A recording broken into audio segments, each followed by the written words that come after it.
You only live once. Have fun. Life is short. I'm sure you've heard those catchy phrases. While these phrases are somewhat true, you want to be a little bit strategic about it. Back in school, I used to have a friend who used to state those phrases until I visited his house and I realized dude was living in a big mansion. I mean, owned by his parents, of course. Easy for him to say, right? Now, if school didn't work out, he has something to fall back on. Not like mere mortals like myself. Now, while it's true that you should have fun with your life because life is short, you want to be strategic about it. And that's why in today's video, we're going to look at some bad habits that you might inculcate when you move to a place like Canada or the US, or generally in the West. Now, if you're new to this channel, you might want to subscribe and click on the notification button so that every time we drop a video like this, you get notified. Now, let's get to today's video.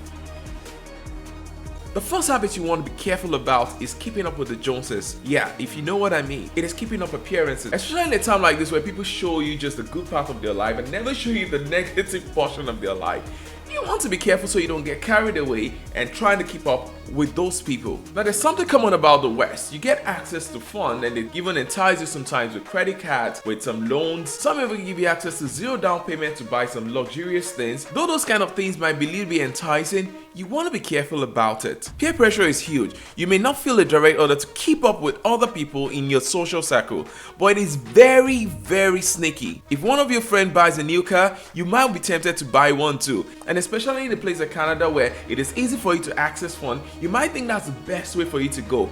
You might want to hold on that though. Break this habit by realizing that you carry all the consequences of your spending. In other words, it isn't your friend that will make all the cleanups of the debts that you might come into. When you're unable to pay your bills at the end of the day, nobody's going to come to your rescue. And in case you do not know, the bills here come in really fast, so you might want to live within your means. The next important thing for you is to ensure that you have some form of savings. Now, if you're living in any other place except the West, most of the things you're going to be buying will be based on what you've saved. These habits that you might have inculcated from back home is a good idea for you to continue over here. Due to the free access to fun here, a lot of people think it's a bad idea for them to save. In fact, some will even say that it's a good idea for you to use other people's money. Now, that's for investment, even though that's debatable, and that's not what we're going to be touching on today. It is important for you to save your money, and whatever you want to buy should be coming from whatever you have saved. For most people, spending all the money they have is a norm, and that's why almost 50% of Canadians live from paycheck to paycheck. And while this has a lot to do with standard of living, a lot of this also has a lot to do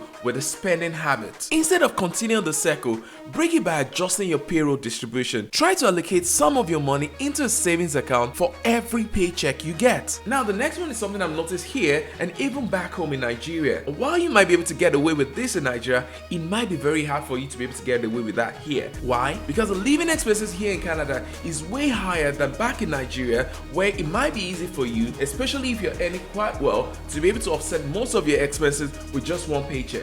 Here, if you're not careful, one paycheck might not be able to offset a lot of the expenses you've been accruing. So consistently tackling your expenses and keeping those savings is very important for you. And also, most of these expenses like the bills would have different days, and if you're not keeping a good budget, when it's time for you to pay some of your credit cards or you're about to pay some of your bills, you might be out of fund, and then the cycle continues, and then before you know it, you're in big trouble. The next habit, though it might be a little bit controversial, is you eating out. Now, I'm not saying once in a while you shouldn't go out to have some fun and have a little different cuisine, but one of the things you might notice here in Canada, for instance, is that a lot of people actually eat out almost every day. Now, while some will give excuses that they just don't like to cook, it becomes really expensive over a period of time. So you might want to inculcate a little bit habit of you cooking for yourself and saving a little bit of those bucks. Checking out the best restaurant in your city is fun, but it can add up very quickly. A very important strategy for eating out might be for you to put it in your budget, so you have an idea of how many days in a week, for instance, you want to eat out. Next thing is shopping.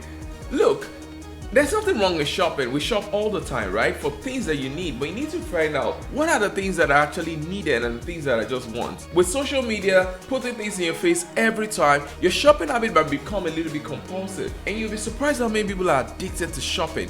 They buy things that they don't need, and after a period of time, they're like, why did I even get this in the first place? Look, at the end of the day, good money habit opens up big doors, especially if you have a long-term plan to invest in some kind of business or buy a home. It is important that in the first few days in which you come to Canada, you have a proper good habit with money, as this could determine how your stay in Canada would be. Now, are there some bad money habits you think I didn't mention, or some of the ones I mentioned that you think are a little bit controversial? Let us know in the comment section below. And since being careful about your money is important, you might want to be careful, especially if you're new, about the rent of where you're going to be staying in Canada. So if you'd like to see 10 cities with the cheapest rent in Canada, click on this video. Remember, it's the Deliberate Expert, and have a beautiful day.